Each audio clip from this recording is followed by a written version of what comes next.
আসসালামু আলাইকুম বন্ধুরা, আমি সাবিকুন নাহার। আজ আমি চতুর্থ শ্রেণীর বাংলাদেশ ও বিশ্ব পরিচয় বইয়ের অধ্যায় 12 দুর্যোগ মোকাবেলা এর অনুশীলনীর সমাধান করে দেখাবো। অনুচ্ছেদ 1 বন্যা। এর মধ্যে রয়েছে অনুশীলনীতে কয় প্রশ্ন, ক্ষয় প্রশ্ন, এরকম প্রশ্নগুলো সমাধান করব। এটা হচ্ছে 61 পৃষ্ঠা, অনুচ্ছেদ 2-এর 63 পৃষ্ঠার ও অনুচ্ছেদ 3 পৃষ্ঠা নং 65 এর সমাধান করে দেখাবো। তো প্রথমে শুরু করি। অনুচ্ছেদ 1-এ বন্যা সম্পর্কে দেখো কয়েকটি চিত্র রয়েছে। চিত্রে পানিতে সব ডুবে গেছে। এখানে কয়ে রয়েছে এসব বলি, ক্ষয়ে রয়েছে এসব শিখি। কয়ে প্রশ্ন উত্তর। শিক্ষকের সহায়তায় শ্রেণীতে আলোচনা করো। বন্যা নিয়ে তোমার কি ধরনের অভিজ্ঞতা আছে? তোমার এলাকায় সংগঠিত কোনো বন্যা সম্পর্কে তোমার অভিজ্ঞতা বলো। বন্যা মোকাবেলা কী ধরনের প্রস্তুতি নেবে? বন্যা কিভাবে প্রতিরোধ করা সম্ভব? চলো সমাধান করে দেখি। অনুচ্ছেদ 1 বন্যা। উত্তর হলো, বন্যা নিয়ে আমার বাস্তব অভিজ্ঞতা আছে। তোমার এলাকায় সংগঠিত কোন বন্যা সম্পর্কে অভিজ্ঞতা বলো। আমার এলাকায় সংগঠিত 2007 সালে বন্যা সম্পর্কে আমার বাস্তব অভিজ্ঞতা আছে। এই বন্যায় আমাদের এলাকায় মানুষের অনেক ক্ষতি হয়েছে। ফসল, পশু, মাছ, গাছপালা, রাস্তাঘাট, শিক্ষা প্রতিষ্ঠান সব কিছুই ক্ষতিগ্রস্ত হয়। ঘরবাড়ি ডুবে যাওয়ার ফলে মানুষের অনেক কষ্ট হয়। তখন সবাই উঁচু জায়গায় চলে যায়। কেউ আশ্রয় কেন্দ্রে, কেউ রাস্তায়, কেউ স্কুল ঘরে আশ্রয় নিতে বাধ্য হয়। বন্যা মোকাবেলা কী ধরনের প্রস্তুতি নেবে? বন্যা মোকাবেলা আমরা নিম্নলিখিত উপায়ে প্রস্তুতি নেব। নিয়মিত রেডিও, টেলিভিশন ও সংবাদপত্র আবহাওয়া সম্পর্কে খবর শুনব। বাড়ির কাছে খাল নদীতে চিহ্ন দিয়ে বাঁশ লাঠি পুঁতে রাখবো যাতে বুঝতে পারি পানি কতটুকু বাড়ল। বন্যার আগে শুকনো খাবার, বিশুদ্ধ পানি, ওষুধ জমিয়ে রাখবো। পড়ার বই, খাতা, ঘরের গুরুত্বপূর্ণ সামগ্রী প্লাস্টিক ব্যাগে ভরে গুছিয়ে রাখবো। মনে সাহস রাখা ও ধৈর্যের সাথে দুর্যোগ মোকাবেলা করব। বন্যা কিভাবে প্রতিরোধ করা যায়? নিম্নলিখিত ব্যবস্থা গ্রহণের মাধ্যমে আমরা বন্যা প্রতিরোধ করতে পারি। বাঁধ নির্মাণ, ব্যাপক আকারে বনায়ন কর্মসূচি পালন, বনভূমি বিনাশ রোধ করা, জনগণের মাঝে সচেতনতা সৃষ্টি করা। এসো লিখি। বন্যা মোকাবেলায় প্রস্তুতি স্বরূপ তুমি তোমার পরিবারের জন্য প্রধান চারটি কাজ করবে, তার একটি তালিকা তৈরি করো। কাজটি একজন সহপাঠীকে নিয়ে তৈরি করো।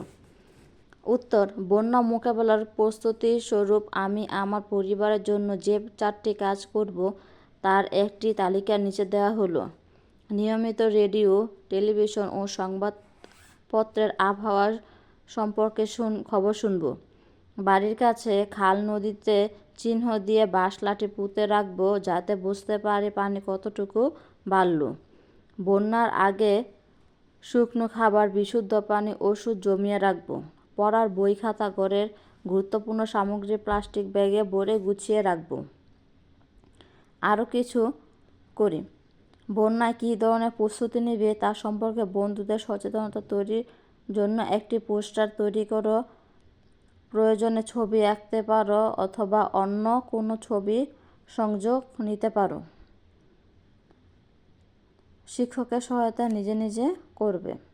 যাচাই করো। বন্যার সময় লেখাপড়া ক্ষতি হওয়ার কারণ। উত্তর, বন্যার সময় লেখাপড়া ক্ষতি হওয়ার কারণ স্কুল, কলেজ, ঘরবাড়ি, রাস্তাঘাট পানিতে ডুবে। পরিচ্ছেদ 2-এর ঘূর্ণিঝড়। এসো বলি। শিক্ষকের সহায়তায় শ্রেণীতে আলোচনা করো। ঘূর্ণিঝড় সম্পর্কে তুমি কি শুনেছ?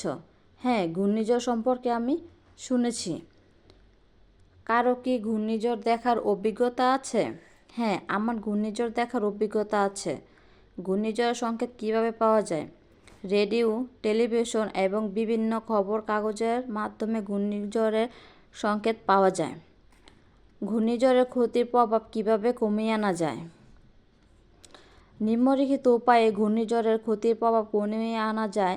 নিয়মিত সংকেত শুনব, অন্যদের জানাবো এবং নিজেরাও সে অনুযায়ী প্রস্তুতি নেব। আশ্রয়কেন্দ্র বা নিরাপদ কোনো স্থানে যাবার আগে নিজেদের বইপত্র ও অন্য প্রয়োজনীয় জিনিস গুছিয়ে নিরাপদ স্থানে রাখব। মা বাবার সাথে মিলেমিশে কাজ করব, বড়দের কথা মেনে চলব, সবসময় নিরাপদ স্থানে থাকব। ক্ষয়ে রয়েছে মানচিত্র থেকে ঘূর্ণিঝড়ের কবলে পড়তে পারে এমন এলাকার তালিকা করো।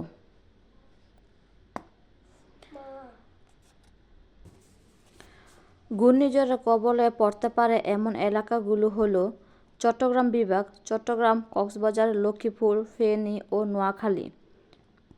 খুলনা বিভাগ, খুলনা, সাতক্ষীরা ও বাগেরহাট।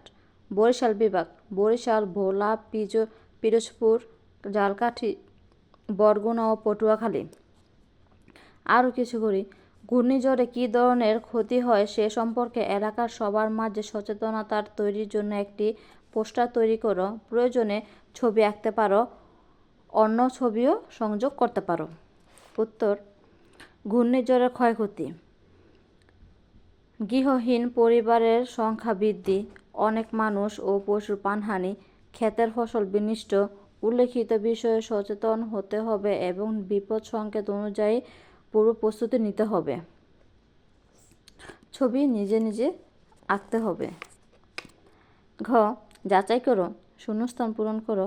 ঘূর্ণিঝড়ের মহাবিপদ সংকেত হলো 10 নম্বর মহাবিপদ সংকেত। অনুচ্ছেদ 3-এ আগুন। শিক্ষকের সহায়তায় শ্রেণীতে আলোচনা করো। আগুন লাগা সম্পর্কে কখনো কিছু শুনেছ? আগুন লাগা সম্পর্কে আমি শুনেছি। কেউ কি কেন সময় নিজের এলাকায় আগুন লাগাতে দেখেছ? কিভাবে আগুন লেগেছিল? হ্যাঁ, আমি আমার নিজের এলাকায় আগুন লাগতে দেখেছি। রান্নার পর চুলার আগুন থেকে আগুন লেগেছিল। আগুন কিভাবে প্রতিরোধ করা যায়? নিম্নলিখিত উপায়ে আগুন লাগা প্রতিরোধ করা যায়। রান্নার পর চুলার আগুন নিভিয়ে ফেলতে হবে। সিগারেট, বিড়ি, হুকার আগুন যেখানে সেখানে না ফেলে নির্দিষ্ট স্থানে ফেলে নিভিয়ে দিতে হবে। ঘরে কুপি, হারিকেন, মশার কয়েল ব্যবহার সাবধান থাকতে হবে। বাড়ির বৈদ্যুতিক লাইনের সমস্যা দেখা দেওয়ার সাথে সাথে মেরামত করতে হবে। কারখানার দাহ পদার্থের ব্যবহার সতর্ক থাকতে হবে। শিশুদের আগুন নিয়ে খেলা করতে দেওয়া যাবে না। আগুন লাগলে আমি যা করতে পারি: প্রথম নিজেকে রক্ষা করব, ফায়ার সার্ভিসকে খবর দেব, আশেপাশে মানুষ সচেতন করব, বিল্ডিং এর ভিতর লোক থেকে গেলে সংশ্লিষ্ট কর্তৃপক্ষকে জানাবো বা তাকে বের করে আনার চেষ্টা করব, দাহ পদার্থ লোকালয় থেকে দূর করব, আগুন শরীরে কোন জায়গা পুড়ে গেল সেই স্থান 10 মিনিট ধরে পানি ঢালব, দ্রুত ডাক্তারের কাছে নিয়ে যাব। এসো শিখি। ক্ষয়ে এই অধ্যায়ে যে দুর্যোগগুলো সম্পর্কে জেনেছ কি তোমাদের মনে আছে? নিচের ছকে প্রতিটি দুর্যোগ সম্পর্কে একটি করে তথ্য লেখো। কারণ, প্রভাব। উত্তর: হ্যাঁ, মনে আছে। বন্যা, ঘূর্ণিঝড়, আগুন।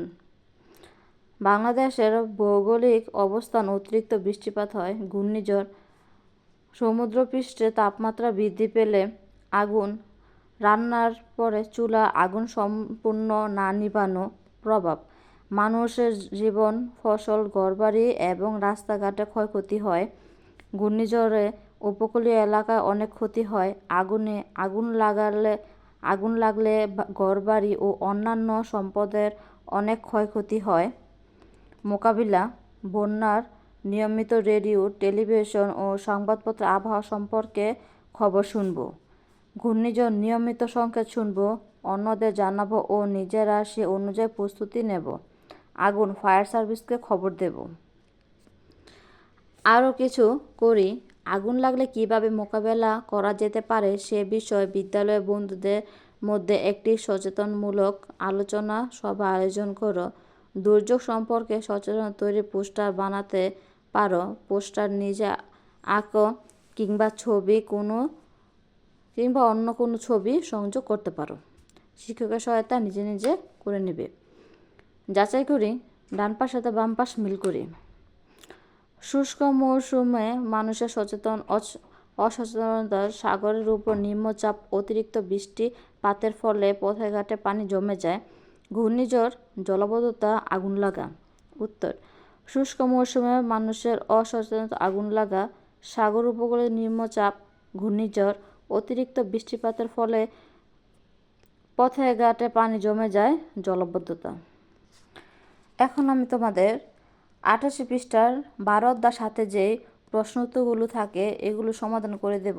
অল্প কথা উত্তর দাও এবং প্রশ্নগুলোর উত্তর দাও।